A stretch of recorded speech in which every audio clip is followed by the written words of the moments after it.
Assalamualaikum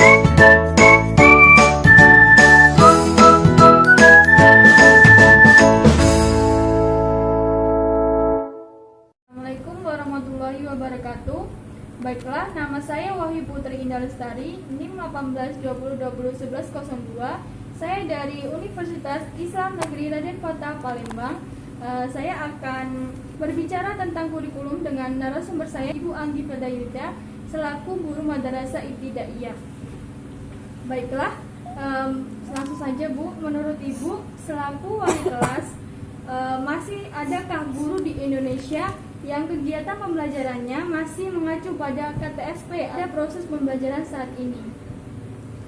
Menurut saya, pembelajaran KTSP di seluruh sekolah Indonesia, menurut saya itu masih ada yang menggunakan penerapan kurikulum KTSP, karena persebaran atau penerapan kurikulum K13 itu sendiri masih bertahap, karena kemungkinan di sekolah di kota-kota itu sudah menggunakan kurikulum K13 keseluruhan, tetapi untuk sekolah-sekolah yang ada di desa terpencil atau desa-desa yang masih kurang pengawasan dari pemerintah itu masih ada yang menggunakan kurikulum KTSP itu sendiri. Seperti itu. Selanjutnya ya Bu, menurut Ibu, apakah hasil dari pembelajaran KTSP atau kurikulum 2006 dulu masih bisa diimplementasikan ke kurikulum saat ini, khususnya yaitu kurikulum Merdeka Belajar? Menurut saya sangat bisa sekali ya Mbak, karena kan kurikulum KTSP atau kurikulum 2006 dengan kurikulum K13 itu tidak banyak, ada beberapa yang dirubah, karena setiap perubahan itu kan pasti ada kekurangan, dan kesempurnaannya itu ada di kurikulum K13. Tapi bukan berarti di kurikulum 2006 itu tidak bisa digunakan di KTSP. Contoh dari pembelajaran atau materinya itu bisa kita menggunakan materi-materi yang ada di KTSP itu sendiri. Jadi bisa ya Bu? Bisa menurut saya. Selanjutnya, Ibu kan selaku wali kelas nih, bisakah Ibu menjelaskan permasalahan yang sering terjadi pada kurikulum 2013 dan apa saja kekurangan dan kelebihan kurikulum tersebut? Permasalahannya itu sikap guru untuk menerapkan kebijakan kurikulum K13 itu menjadi permasalahan, karena buku pelajaran sering direvisi, sarana dan prasarana juga kurang mendukung. Jadi guru itu semakin sulit untuk mempelajari atau menyesuaikan diri dengan kurikulum yang baru. Nah, kekurangannya yaitu sistem penilaian yang sangat rumit. Ada 3 penilaian. Yang pertama penilaian sikap, penilaian pengetahuan, dan penilaian keterampilan. Nah, pada contohnya penilaian sikap. Nah, penilaian sikap itu ada di poin yang di penilaian observasi. Nah, penilaian observasi itu sendiri dibagi lagi, ada penilaian kejujuran, sosial, dan kedisiplinan dan sebagainya. Itu salah satu contohnya, dan masih banyak lagi. Jadi penilaiannya itu sangat rumit, dan itu diterapkan pada per mata pelajaran, per siswa, dan per kompetensi.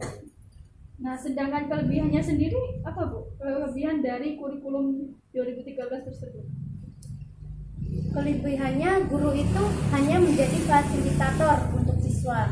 Nah, guru itu sudah dilengkapi dengan buku guru, RPP, dan guru itu sudah dilengkapi dengan silabus dan buku guru. Sedangkan RPP-nya itu kalau di kurikulum K13 itu membuat sendiri. Nah, perbedaan dari kurikulum yang KTSP itu sendiri, itu kan RPP, silabus, dan buku gurunya itu guru itu yang membuat, jadi disempurnakan atau dipermudah di kurikulum K13 itu sendiri. Seperti itu. Nah, selanjutnya Bu ya, dalam pelaksanaan kurikulum 2013 ini di setiap sekolah kan Tentunya ada program yang bertujuan untuk mendukung PPK atau penguatan pendidikan karakter. Nah, menurut Ibu nih, selaku wali kelas, cara memilih program yang tepat untuk diterapkan di dalam sekolah itu bagaimana, Bu? Apakah ada kriteria khusus dari pusat sendiri? Kalau untuk cara memilih PPK itu sendiri, yaitu dilihat dari kondisi dan kemampuan siswa yang ada di tempat tersebut. Kalau kriteria dari pusat ada, yaitu meliputi nilai religius, nasionalis, dan integritas, mandiri, dan gotong royong. Oh, seperti itu. Nah, selanjutnya ya Bu ya, kan apakah ada pelatihan atau bimbingan khusus dari pemerintah pusat dan pemerintahan daerah terkait cara belajar, cara penilaian K13 seperti 3 ranah tadi Bu, ada yang penelitian efektif, afektif, kognitif, psikomotor, atau isi raport pada kurikulum 2013 yang sudah menggunakan rumus Excel. Pelatihan sudah ada dari pemerintah, yaitu ada perwakilan guru dari setiap sekolah untuk melakukan pelatihan. Kemudian guru tersebut melatih guru-guru yang lain yang ada di sekolah tersebut. Oh, jadi setiap sekolah itu diambil perwakilannya saja Bu ya. Kemudian perwakilan itu mengajarkan kembali kepada guru-guru yang di sekolah tersebut. Ya. Oh. Nah, menurut Ibu nih ya, selaku wali kelas, bagaimana kesiapan para guru dan sekolah untuk mengimplementasikan kurikulum yang baru atau kurikulum Merdeka Belajar, terutama pada RPP One Pack atau RPP 1 lembar? Sebenarnya belum begitu siap ya, tetapi harus tetap berusaha untuk belajar, karena guru harus selalu siap dengan perkembangan yang ada, karena kan di setiap sekolah itu mengikuti pembaruan kurikulum, revisi kurikulum, dan ketetapan RPP One Pack itu sudah menjadi ketetapan kurikulum dan harus dilaksanakan oleh setiap guru. Jadi siap nggak siap harus disiapkan ya Bu? Iya. Sebagai seorang guru nih, strategi apa yang akan dilakukan dalam mengimplementasikan kurikulum Merdeka Belajar di dalam kelas Bu? Teknik yang akan dilakukan seorang guru yaitu dia harus sudah tahu materi apa yang akan diajarkan kepada siswa dan memilih metode yang tepat sesuai dengan materi yang akan diajarkan kepada siswa. Baiklah Bu, ini kan selaku wali kelas nih ya, tolong Bu jelaskan sedikit saja bagaimana pelaksanaan proses pembelajaran kurikulum 2013 selama wabah COVID-19 ini Bu, yang terjadi seperti saat ini. Apakah banyak kendala dalam proses pembelajarannya? Jadi gini ya Mbak, proses pembelajarannya itu siswa diminta untuk melihat program pembelajaran yang ada di TVRI. Guru memberikan pengarahan melalui WhatsApp grup untuk mengerjakan tugas. Kendalanya sinyal itu kan di setiap daerah itu kan berbeda. Jadi ada yang kurang bagus sehingga terhambat waktu yang lama untuk mengirim tugas. Tetapi jika tidak ada kendala sinyal, maka pengumpulan tugas harus tepat waktu.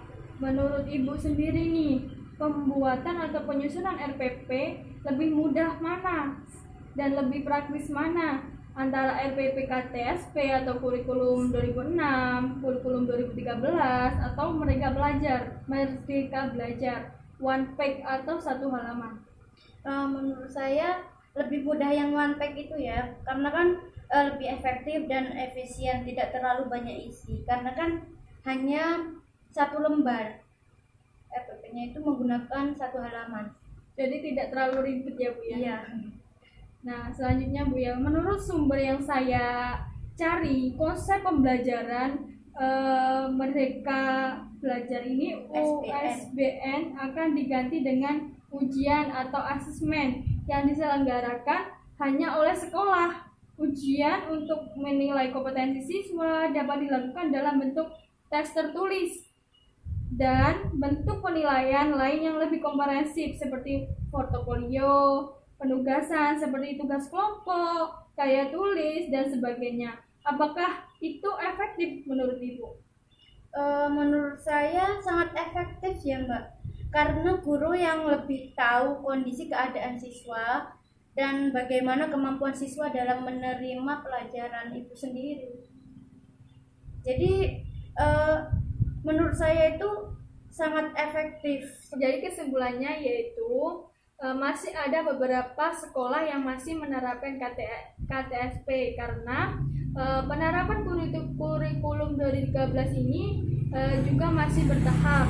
Kemudian pembelajaran KTSP juga bisa diterapkan di kurikulum Merdeka Belajar. Masalahan dari kurikulum 2013 ini yaitu kurang siapnya guru terhadap kebijakan K13 karena bukunya sering direvisi. Kemudian kekurangannya yaitu sistem penilaiannya yang terlalu rumit. Kemudian kelebihan dari kurikulum 2013 ini yaitu guru sebagai fasilitator. Dengan strategi yang digunakan guru dalam menerapkan kurikulum Merdeka Belajar yaitu dengan metode, dengan teknik yang sesuai pada pembelajaran kelas. Demikianlah pembicaraan kami tentang kurikulum. Kami akhiri. Wabillahi taufik wal hidayah. Wassalamualaikum warahmatullahi wabarakatuh.